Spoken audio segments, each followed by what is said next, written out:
하나님 말씀은 사도행전 2장 37절에서 41절까지의 말씀입니다.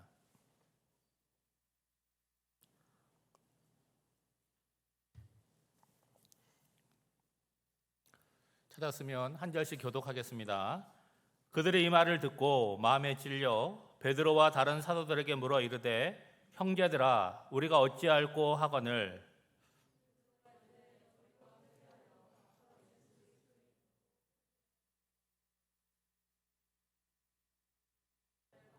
이 약속은 너희와 너희 자녀와 모든 먼데 사람 곧 주 우리 하나님이 얼마든지 부르시는 자들에게 하신 것이라 하고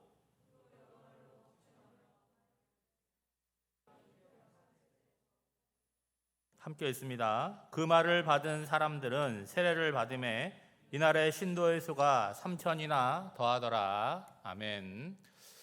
우리 청년 여러분 한 달 동안 잘 지냈어요? 네. 우리가 코로나로 인해서 예배 자리가 많이 흔들렸잖아요.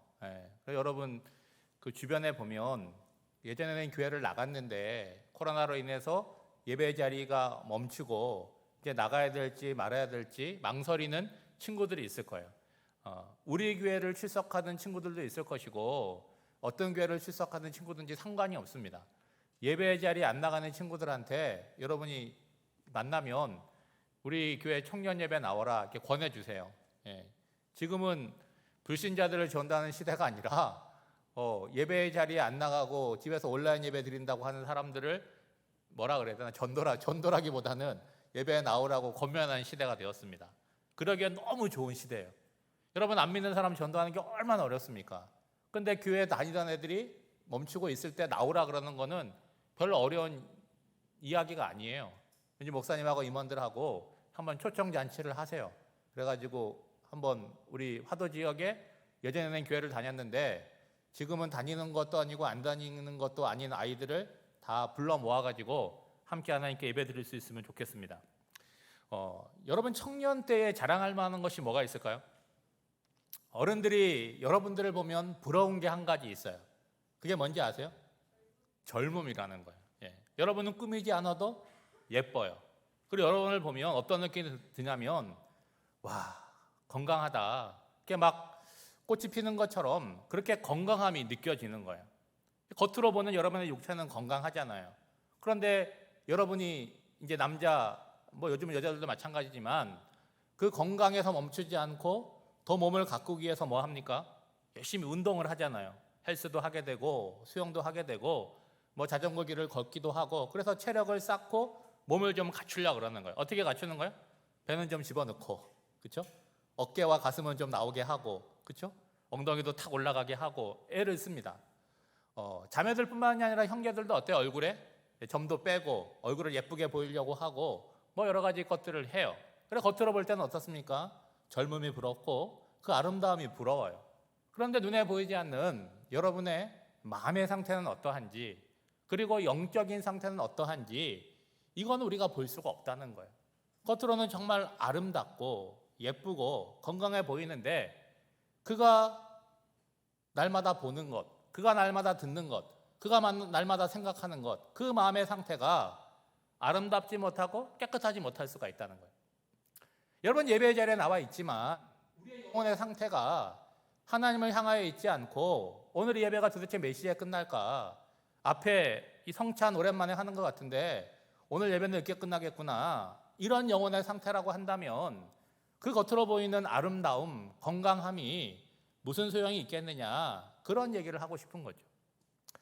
여러분 저는 청년을 안 지내왔을까요? 저도 어제가 20대 청년이었어요. 근데 어느 날 눈 떠보니까 30대가 되어 있더라고요. 조금 시간이 지나니까 40대가 되고 이제 50대가 됐어요. 그렇게 안 보인다는 눈빛이에요. 고맙습니다. 근데 여러분 50대가 되면 어떤 일들이 벌어지는지 아세요? 이게 움직일 때 소리를 내요. 자면서 일어날 때. 이게 몸이 아픈 거죠. 약도 먹게 되고 병원에 가는 일들이 생기게 돼요. 여러분이 싫어서 그런 얘기 하는 것이 아니라 조만간입니다. 금방 가요. 그러니까 젊음의 때를 헛되게 보내지 말고 여러분의 마음과 영혼을 육체와 함께 가꾸는 일에 열심을 내셔야 돼요. 제가 작년 설교를 하면서 마가복음을 마치고 사도행전을 설교하고 있습니다. 제가 하는 설교의 특징은 한 구절도 빼놓지 않고 다 한다는 거예요.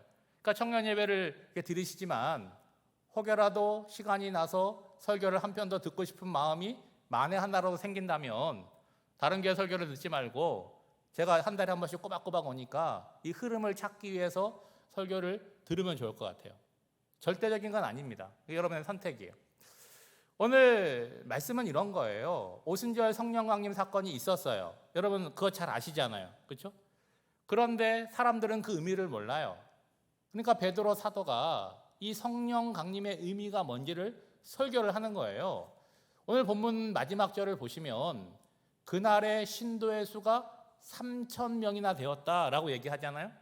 여러분 3,000명이라고 하는 건 어마어마한 숫자잖아요. 그러니까 거기에 모여 있었던 사람이 최소한 그거의 10배, 10%만 신도가 되었다고 해도 3만 명의 사람이 모여 있었다고 얘기할 수가 있겠고 더 많을 수도 있어요. 저는 지금 마이크로 얘기를 하니까 여러분 가만히 앉아도 스피커를 통해서 잘 듣지만 여러분 2000년 전에 베드로가 설교할 때 무슨 이런 음향시설이 있었겠습니까? 그러니까 베드로가 성령에 충만해서 이제 자기가 할 수 있는 최대한의 소리로 지금 설교를 하는 건데 거기에 모여있는 사람들이 그 이야기를 들으려고 숨을 죽이고 듣고 있는 거죠. 오늘 본문은 설교가 다 끝난 상태예요. 설교가 끝났어요. 네, 우리도 이제 좀 있으면 이제 목사님 설교가 끝나고 나면 그때 상황이에요. 설교가 끝났는데 그 설교를 들은 사람들의 반응에 대해서 기록하고 있죠. 여러분 37절을 보시면 그들이 이 말을 듣고, 이 말이 뭐예요? 베드로가 설교하는 것을 들었어요. 그 다음에 나타나는 현상이 뭐냐? 마음이 찔려 베드로와 다 들은 사도들에게 물어 이르되 형제들아 우리가 어찌할꼬? 첫 번째 반응이 뭐였었냐? 마음이 찔렸다는 거예요. 마음이 찔렸다라고 하는 이 단어의 그림 언어는 뭐냐면 여러분 경마장에 가면 말이 막 달리잖아요. 말이 땅을 팍 차고 나갈 때 땅이 움푹 파여요. 네? 더 쉽게 얘기하면 여러분 골프 보면 그 골프 공을 이 채로 때리게 되면 잔디가 같이 날아가잖아요. 땅이 푹 패인 상태, 그게 마음의 찔림의 상태라는 거예요. 여러분 마음이 찔렸다라고 하는 것은 감정적인 반응을 보이는 건데 지금 이 설교를 듣고 마음이 찔린 사람들은 베드로의 설교를 남의 이야기로 들은 것이 아니라 나에게 주시는 말씀으로 들었기 때문에 그런 반응이 나타나게 되는 거예요. 우리 박상일 목사님도 여러분들 신방하더라고요. 예, 이제 만나서 대화를 나누고 하는데 목회자가 성도를 신방하게 될 때는요, 그 한 사람에 대해서 생각하고 기도하고 필요한 말씀을 준비해요. 근데 이렇게 주일날 여러분 전체를 대상으로 설교할 때는요, 어떤 한 사람에게 설교하려고 준비하지 않습니다. 그러니까 청년 공동체에 설교를 한다면 청년 공동체 전체를 생각해서 설교를 하는 거예요. 근데 설교를 듣는 어떤 사람들은 그런 얘기를 합니다. 목사님이 나를 어떻게 알고 오늘 나 들으라고 이런 말씀을 하셨네? 할 때가 있어요. 그때를 여러분 뭐라고 표현합니까? 내가 은혜를 받았다라고 표현을 해요. 여러분 앞에 있는 설교자는 여러분 전체를 놓고 설교하지만 여러분은 반드시 어떻게 들어야 되는 거예요? 하나님께서 목사를 통해서 오늘 나에게 말씀을 하고 계시다. 그렇게 받아야 되는 거예요. 개인의 말씀으로 받아야 된다는 거예요. 그것이 된다면 여러분 뭐라고 표현하는 거예요? 고상하게 나 오늘 은혜 받았다라고 표현하는 거예요. 그게 은혜 받았다는 의미죠. 여러분 오순절이라고 하는 거는요, 50이라는 거예요. 50번째 서수 th 붙는 거 50번째라는 의미가 오순이에요. 그게 언제부터 오순이냐? 예수님께서 십자가에 달려 죽으신 그때가 6월절이거든요. 6월절로부터 50번째 되는 날, 그러니까 6월절이 지나고 나서 안식일로부터 계산을 해서 50번째 되는 날이 오순절이니까 거기에 모여있는 사람들은 예수님께서 십자가에 못 박히신 그 광경이 마치 어제와 같이 생생하게 느껴지는 시점이라는 거예요. 그때 50일 전에 예수님이 십자가에 못 박힐 때는 어떻게 본 거예요? 좋은 구경거리잖아요. 여러분 한 사람이 끌려가서 십자가에 못 박히는 것 나랑 아무런 상관이 없는 사람이니까 아주 재미있는 구경거리로 봤는데 50일이 지나서 성령 강림이 있고 베드로가 설교하는 걸 들어보고 이제 그것이 어떤 의미인지를 깨닫게 된 거라는 거죠. 베드로의 설교 내용이 오늘 보면 앞쪽에 있는데 한 가지밖에 없어요. 그 설교 내용이 뭐냐? 하나님께서 보내신 예수를, 나사렛 예수를 너희들이 법 없는 자의 손을 빌어서 십자가에 못 박아 죽였다. 이 얘기는 뭐예요? 너희들이 예수를 죽이는 살인자다. 지금 그 얘기를 하고 있는 거예요. 네? 여러분, 지금 사도 베드로가 얘기하는 건 뭐냐? 너희들이 예수를 죽였는데 그 예수를 하나님께서 주와 그리스도가 되게 하셨다. 그 예수는 하나님의 아들이고, 그리고 그 죽으신 예수를 너희들에게 보낸 예언자들이 예언한 그러니까 구약, 히브리어로 따지면 메시아이고 헬라어로 따지면 그리스도라고 지금 말씀을 하는 거죠. 근데 여러분, 말씀을 듣는 사람이 예수님을 십자가에 못 박은 건 아니잖아요. 누가 못 박았어요? 로마 군사가 못을 박은 거예요. 로마 군사가 왜 못을 박았어요? 본디오 빌라도가 불의한 재판을 통해서 예수에게 십자가형을 선고했기 때문이에요. 그리고 그 뒤에는 누가 있습니까? 사내들인 공의회라고 유대인들의 지도자들이 있어요. 그들이 그렇게 몰아간 거잖아요. 그리고 그 뒤에는 누가 있습니까? 예수님의 제자로서 예수님을 돈을 받고 팔아먹은 가룟 유다가 있는 거예요. 그러니까 말씀을 듣는 사람들 입장에서는 억울할 수 있잖아요. 아니, 우리가 언제 예수를 못 박았냐? 우리가 언제 예수를 죽였냐? 부인할 수 있다는 거예요. 근데 여러분 보세요. 지금 예수를 유대인들이 죽였다라고 설교할 수 있는 분위기나 상황이 아니잖아요. 그렇죠? 그러니까 베드로가 그런 설교를 한다는 것도 굉장히 놀랐고, 그런 설교를 들은 이 사람들의 입장에서 마음이 찔리고 괴로웠다라고 하는 것은 단순히 말을 주고받은 그런 상황이 아니라 성령께서 베드로에게 역사하셨고, 설교하는 베드로에게 역사하셨고, 그 설교 말씀을 듣는 그 무리들에게 역사했다는 것을 알 수가 있죠. 여러분, 설교를 들을 때 마음이 찔리고 움직일 때가 있잖아요. 근데 대부분의 사람들은 거기서 끝난단 말이에요. 근데 그 다음 반응이 중요한 것이죠. 여러분, 성숙한 사람이 있고 미숙한 사람이 있습니다. 이것이 어떻게 구별이 되냐? 어떤 문제와 사건 앞에서 보이는 반응에 따라서 성숙한 사람과 미숙한 사람이 구별되는 거예요. 여러분, 미숙한 사람의 특징은 뭐냐? 빠져나가려고 해요. 내가 책임이 없다고 하고 변명을 해요. 쉽게 말하면 남 탓을 한다는 거예요. 누가 그러냐? 어린 아이들이 그래요. 그 유치원 다니는 꼬마 아이들이 뭐 이렇게 실수하고 그러면 뭐라 그래요? 엄마, 제가 잘못했어요. 이렇게 얘기하지 않아요. 엄마 때문이라 그래요.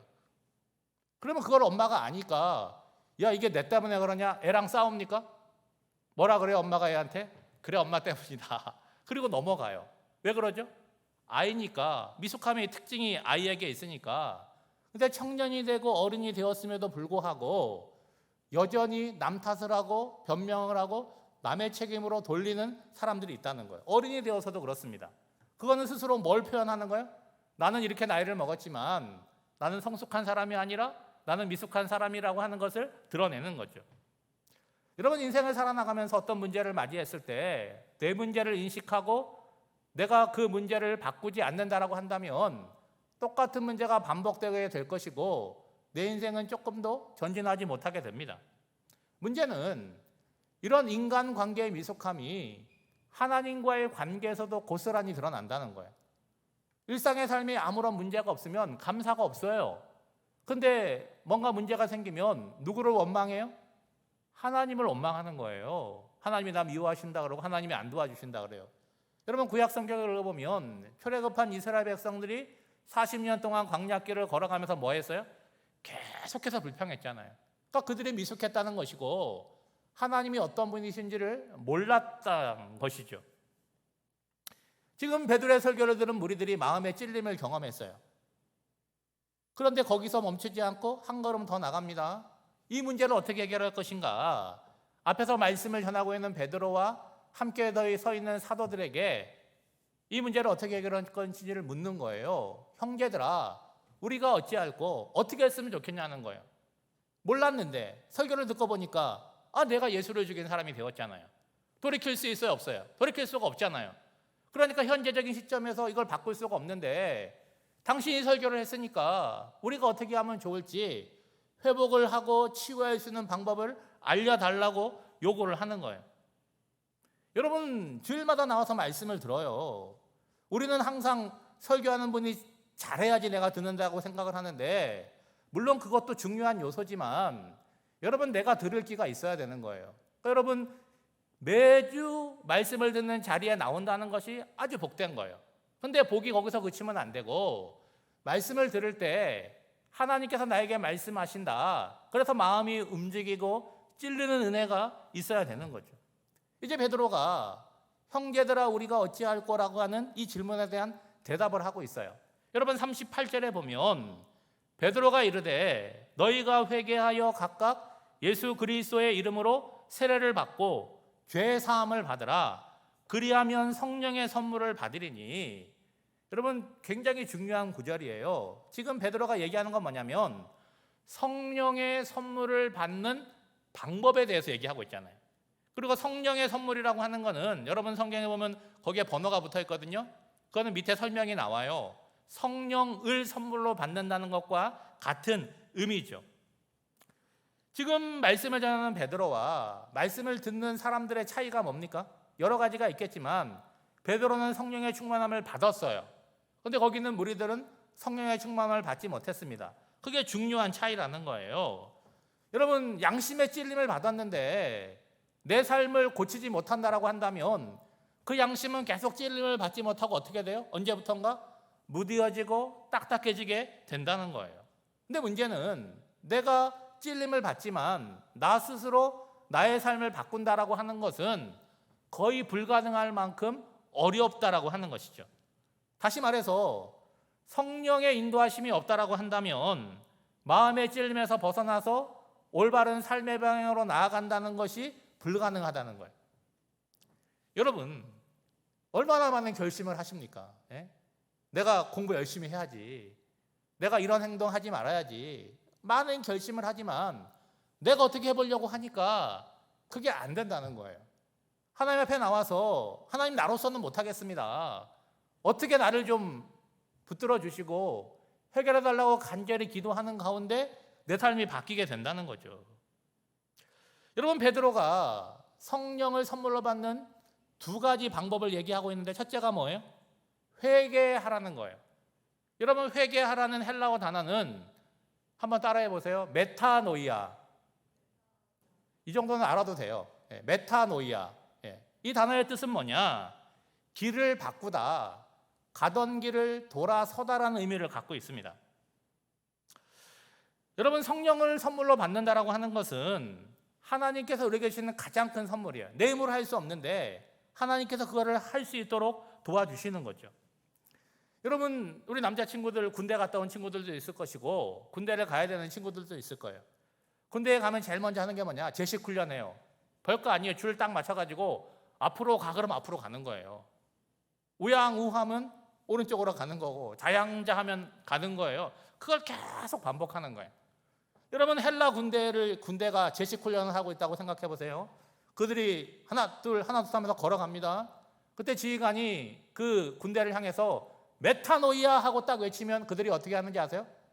딱 멈춰서 뒤로 돌아서 가게 되는 거예요. 바로 그 뜻이라고 하는 거예요. 우리는 회개라는 단어를 어떻게 생각합니까? 하나님 앞에 나와서 내가 잘못했습니다, 용서해 주세요, 이게 회개라고 생각을 해요. 또 회개하고 나면 마음이 어때요? 마음이 가볍고 죄책감을 덜어요. 근데 문제는 뭐예요? 똑같은 죄를 반복해서 짓는 거죠. 그러니까 1월달 첫 예배에 나와서 하나님 잘못했어요 회개한 그 내용이 지금 반년이 지나는 이 반환점에 있는데 똑같은 제목으로 회개하고 있다면 여러분 그 회개가 진실한 회개입니까? 아니잖아요. 입으로만 회개할 뿐이지 마음은 어때요? 아무런 느낌도 없고 감동도 없는 회개가 된다는 거예요. 다시 말하면 그 회개는 참된 회개가 아니라는 거죠. 여러분 헬라어 메타노이아는 방향을 전환하는 거예요. 내가 지금 가고 있는 방향에서 완전하게 방향을 바꾸는 거예요. 여러분 운전하는 친구들 많이 있죠. 운전을 하다가 이 길이 아닌가 보다 할 때는 어떻게 해요? 그 다음에는 가장 가까운 곳에서 유턴할 수 있을 때 유턴을 하는 거예요. 아무 데서 하는 게 아니잖아요. 그러니까 메타노이아는 우리 인생을 뭐 하는 거예요? 유턴한다는 의미를 갖고 있는 거죠. 그러니까 진정한 회개는 하나님에게로 나의 삶의 방향을 맞추는 거예요. 여러분, 자기 아들을 십자가에 내어주시고 죄와 사망에서 나를 구원해 주시고 성령을 선물로 주신 하나님에게 나의 인생을 맡겨드리는 것, 이게 진정한 의미의 회개라고 하는 거예요. 이렇게 생각하면 우리가 지금까지 회개라고 해왔던 것들은 회개가 아닌 걸 수 있는 거죠. 그냥 나 혼자서 그냥 떠들었던 것 뿐이지 내 삶이 바뀌지 않는 회개는 참된 의미의 회개가 아니라는 거예요. 둘째는 예수 그리스도의 이름으로 세례를 받는 건데, 여러분 대부분 세례 받으셨죠? 오늘 성찬 예식은 세례 받은 분들만 직접적으로 참여할 수가 있습니다. 세례는 두 종류의 세례가 있어요. 세례 요한이 얘기했던 것처럼 나는 물로 세례를 준다. 여러분이 받은 물 세례가 있고 예수님이 베푸시는 불과 성령으로 받는 세례가 있습니다. 여러분, 우리가 세례를 받았는데 그냥 받은 게 아니잖아요. 너 일로 와봐, 세례 줄게, 이게 아니잖아요. 세례 교육을 받았고 신앙 고백을 합니다. 신앙 고백의 내용은 뭐예요? 예수님을 나의 구주와 그리스도로 고백을 함으로써 성부와 성자와 성령의 이름으로 세례를 받은 거예요. 그래서 세례는 죄의 씻음을 의미하는 결례 예식입니다. 그래서 여러분 중세시대 때는요, 세례를 언제 받았을까요? 세례 받으면 죄가 다 씻겨져. 언제 바뀌었어요 그러면? 죽기 직전에 맞는 거 임종하기 전에 막 숨 꼴딱꼴딱 넘어갈 때 신부님 빨리 오라 그래서 그때 세례 받으면 깨끗한 상태로 죽는다라고 생각을 한 거예요. 근데 여러분, 지금 베드로가 얘기하는 세례라고 하는 거는 우리가 받았던 이 손 얹고 하는 것, 세례의 형식을 말하는 것이 아니라 세례의 본질을 얘기하는 거예요. 여러분, 세례의 본질은 뭡니까? 예수 그리스도와의 연합인 거예요. 여러분이 잘 알고 있는 갈라디아서 2장 20절 말씀이 분명하게 표현하고 있습니다. 내가 그리스도와 함께 십자가에 못 박혔나니. 여러분, 십자가에 못 박힌 게 퍼포먼스입니까? 이게 죽는 겁니까? 죽는 거잖아요. 그렇죠? 죽고 그 후에는 뭐예요? 이제는 내가 사는 것이 아니요 오직 내 안에 그리스도께서 사시는 것이라. 여러분, 원래 세례는 침례잖아요. 물속에 집어넣는 거예요. 그 집어넣는 게 뭐예요? 그리스도와 함께 죽는 거예요. 그리고 다시 물 밖으로 나오는 건 뭐예요? 이제 내가 사는 것이 아니라 누구와 사는 거예요? 그리스도와 연합한 자로 사는 거예요. 세례받은 인생은 어떻게 사는 거예요? 내가 주도하는 인생이 아니라 예수 그리스도가 내 삶을 주도하고 인도하는 삶을 살아가는 거죠. 여러분, 세례는 인생을 살아가면서 몇 번 받을까요? 여러분, 세례 몇 번 받으셨어요? 딱 한 번 받는 거예요. 세례 한 번 받는 거예요. 두 번 받지 않습니다. 간혹 그런 분들이 계세요. 내가 세례 받고 제대로 못 산 것 같아요, 목사님. 나 세례 한 번만 더 주세요. 아닙니다. 그럴 수 없어요. 세례는 한 번만 받는 거예요. 그렇지만 세례 받은 자로서 살아가는 삶은 평생에 걸쳐서 이루어지는 거죠. 저는 종종 세례를 결혼의 비유로 해서 설명을 해요.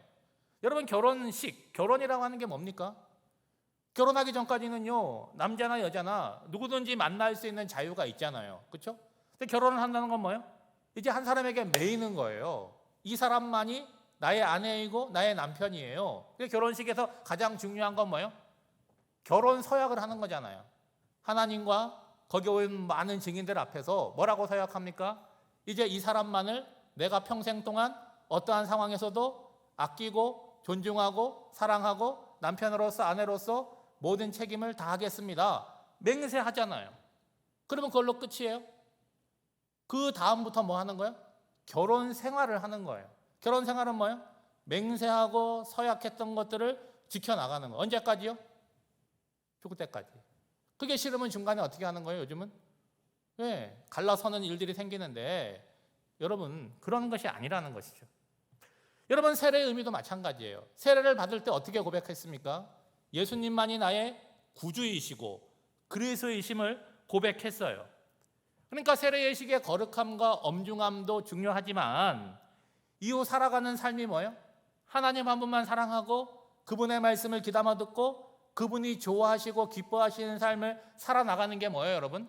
그게 신앙생활인 거예요. 그러니까 결혼생활, 신앙생활이 중요하죠. 결혼식하고 세례식만 중요한 것이 아니라 그거는 30분, 1시간에 끝나는 거지만 그 이후에 결혼생활과 신앙생활은 평생에 걸쳐서 하는 건데 여기에 뭐가 있어야 돼요? 서약과 맹세를 지켜나갈 뿐만 아니라 성장해야 되고 성숙한 사람이 되는 것이 필요하다는 거예요. 우리는 일상을 살아나가면서 죄를 짓고 살아갑니다. 여러분 교회에 나오니까 죄 안 져요? 세례 받았으니까 죄 안 집니까? 여러분 뜨겁게 성령을 받은 것처럼 간절하게 기도하지만 또 죄를 짓잖아요. 그럼 마음 가운데 어떤 질문이 생겨요?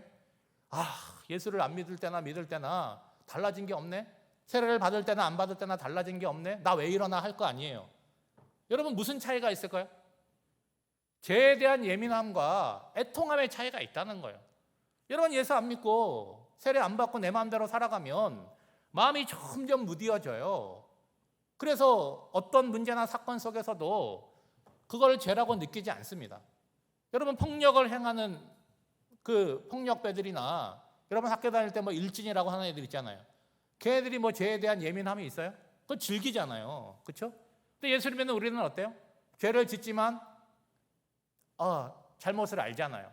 그리고 내가 또 그랬다라고 하는 애통함이 우리한테 있다는 거예요. 쉽게 얘기하면 여러분 아직 결혼을 안 하셨지만 연애해 본 경험이 있죠. 누구랑 연애하면 그 사람을 어떻게 해요? 그 사람이 원하는 대로 따라하고 그 사람만 신경 쓰지, 이 사람 만나고 애인이 있는데 이 사람 만나는 건 뭐예요? 그건 나쁜 놈이잖아요. 나쁜 사람이잖아요. 여러분 예수를 믿기로 했다라고 한다면, 신앙생활을 했다라고 한다면 뭐예요? 하나님만 생각하고 하나님만 의지하고 하나님만 따라가는 거예요. 이제 설교 후에 성찬 예식을 할 것입니다. 봉헌한 후에 성찬 예식을 하게 될 텐데, 아까도 말씀드렸지만 세례 받은 사람들만 직접적으로 떡을 받고 잔을 받을 수가 있어요.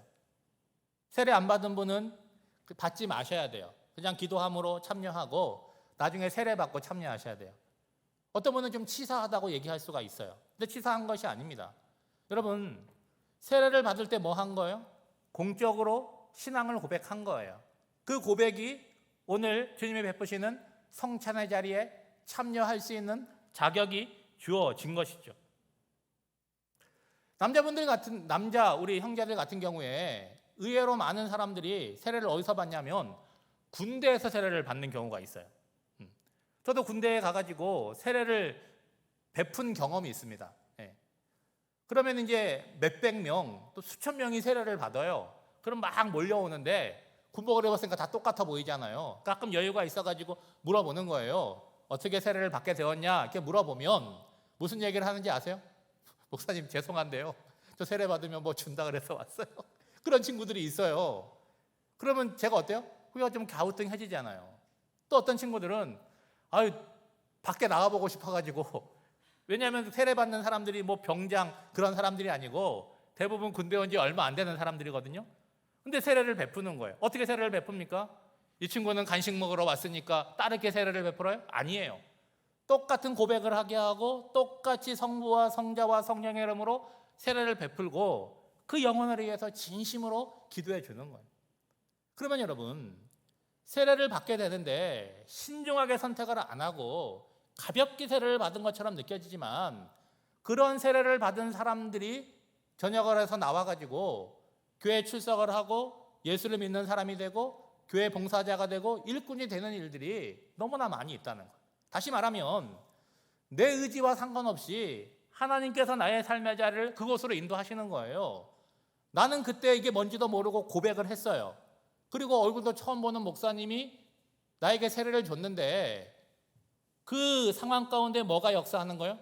성령님의 역사하심이 있다는 거예요. 나는 그냥 뭐 초코파이 몇 개 얻어먹으려고 세례를 받았는데 그 선택이 나를 어떻게 한 거예요? 예수를 믿는 사람으로 바뀌어가지고 이끌어 간다는 거예요. 그래서 여러분 세례를 받는 것, 그리고 예배에 참여하는 것, 그만큼 중요하다는 거죠. 여러분 오늘 39절 말씀을 보시면 제가 세 번역으로 한번 읽어보겠습니다. 이 약속은 여러분과 여러분의 자녀와 또 멀리 떨어져 있는 모든 사람, 곧 우리 주 하나님께서 부르시는 모든 사람에게 주신 것입니다. 여러분 모든 사람이라는 게 은혜가 안 되세요? 저는 은혜가 되더라고요. 여러분 선착순 100명만 하면 거의 100명 안에 들어갈 수 있어요? 더 좁혀가지고 선착순 5명 그러면 여러분 들어갈 수 있어요? 못 들어가잖아요. 근데 복음은 모든 사람이라는 거잖아요. 어떤 지역이나 혈통이나 가문이나 외모나 어디 사느냐가 중요하지 않아요. 하나님은 모든 사람들을 부르신다는 거예요. 너도 와라, 너도 와라. 예전에 교회는 어때요? 아무나 오라는 거예요. 근데 왜 우리만 와 있어요? 우리가 그 부르심에 순종한 거예요. 그래서 여기 나와 있는 거잖아요.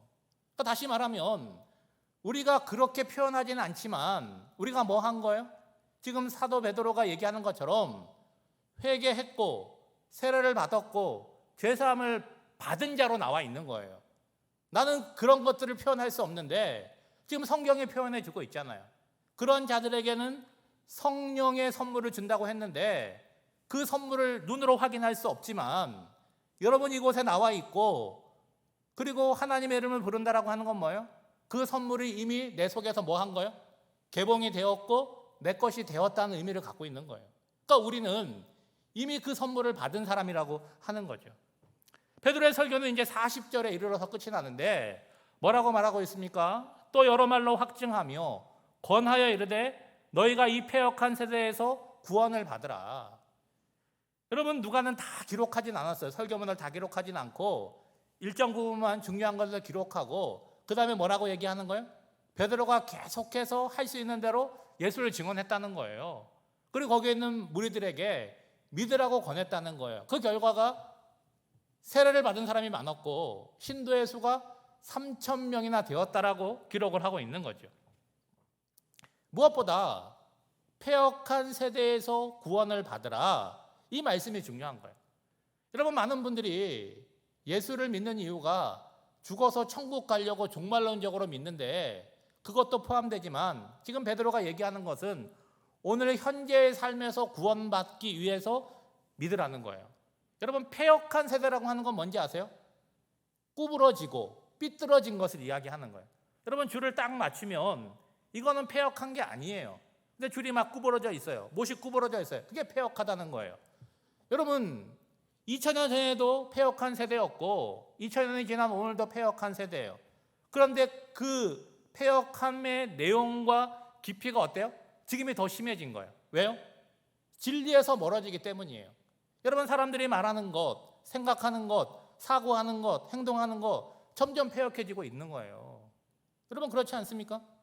어떤 분이 그런 얘기 하더라고요. 20년 전에 어린이집에서 아이들 가르칠 때 아이들 숫자가 많았대요. 근데 별로 안 힘들었대요. 선생님 말 잘 들었거든요.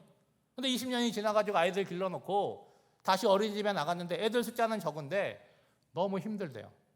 왜 힘들까요? 말을 안 들으니까. 집에서 배워야 되는데 집에서 엄마가 안 가르쳐. 그리고 자기 아이가 옳다라고 선생님에게 뭐라 그래. 그 선생님 아이가 너무나 힘들다는 거예요. 패역한 세대, 구부러지고 삐뚤어진 세대라는 거예요. 여러분이 이제 내일부터 일주일 동안 세상에서 살아가야 되는데 이 세상이 어떤 세상이라는 거예요? 패역한 세상이라는 거예요. 그러면 어떻게 살면 편해요? 같이 패역하면 편한 거예요. 구부러진 세상에 같이 구부러지면 편한데 그러면 그리스도인이 아니라는 거예요. 패역한 세상에서 패역하지 않는 사람으로 똑바른 사람으로 온전한 사람으로 살아가는 게 누구라는 거예요? 그게 그리스도인이라고 하는 거예요. 여러분 성경은요 성령을 따라 사느냐 육체를 따라 사느냐 둘 중에 하나의 길밖에 없다 그러는 거예요. 제3의 길이 없다는 거예요. 성령도 한 절반 정도 채우고 육체도 한 절반 정도 채워서 이 양쪽을 다 왔다 갔다 하면서 살 수 있는 방법은 없다는 거예요. 갈라디아서 5장 17절 말씀입니다. 육체의 소욕은 뭘 거스려요? 성령을 거스르고 성령은 육체를 거스르나니 이 둘이 서로 대적하므로 너희가 원하는 것을 하지 못하게 하려 함이니라. 그러니까 성령을 따라서 살든지 온전하게 아니면 육체를 따라 살든지 둘 중에 하나이지 어중간한 제3의 길은 없다는 거예요. 여러분 신앙생활하면서 어떤 마음을 갖고 계세요? 이 젊음을 좀 즐기고 나서 나중에 나이 들면 그때 뭐 성령에 따라 살지 그렇게 생각하십니까?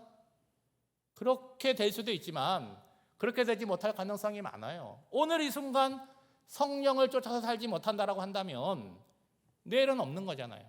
오늘 그 의미로 패역한 세대에서 구원을 받으라고 말하고 있는 거죠. 사랑하는 청년 여러분, 청년의 때인데 이렇게 주일마다 말씀을 들을 수 있는 자리에 나온다는 게 얼마나 복입니까? 여러분 잘 모르실 수도 있어요.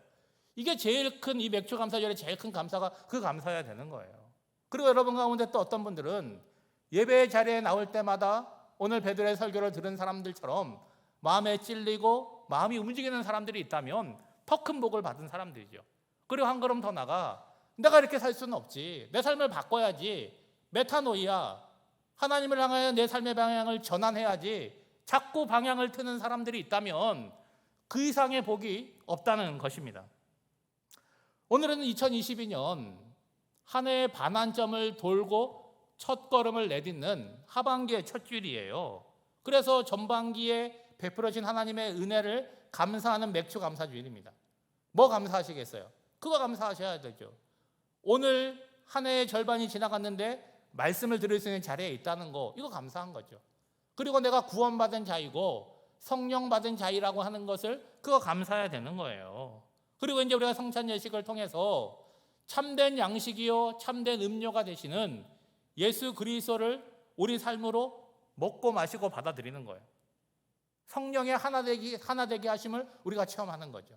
그리고 하반기를 어떻게 살아가는 거예요? 내가 주도하는 삶이 아니라 내 속에 친히 찾아오시고 나를 주도하시는 성령님의 인도하심을 따라서 살아가기로 결단하시고 그렇게 살려고 기도하시고 노력하시고 성령을 의지하시는 우리 청년 공동체에 속한 모든 지체들 되시기를 주님의 이름으로 축복합니다. 기도하겠습니다. 하나님 아버지, 멀리 있던 우리들을 친히 찾아오셔서 하나님의 자녀로 삼아주시고 약속하신 대로 성령을 부어주시어 감사드립니다. 육체를 따라 내가 좋은 대로 사는 인생이 아니라 우리 인생의 참 주인이 되시는 성령님의 다스림과 인도하심에 순종하는 복된 인생이 되게 하여 주시옵소서. 올해의 반환점을 돌았습니다. 지난 반년을 지키시고 인도하신 하나님의 크고 놀라우신 은혜가 남은 하반기에도 함께 하실 줄 믿사오며 예수님의 이름으로 기도하옵나이다. 아멘.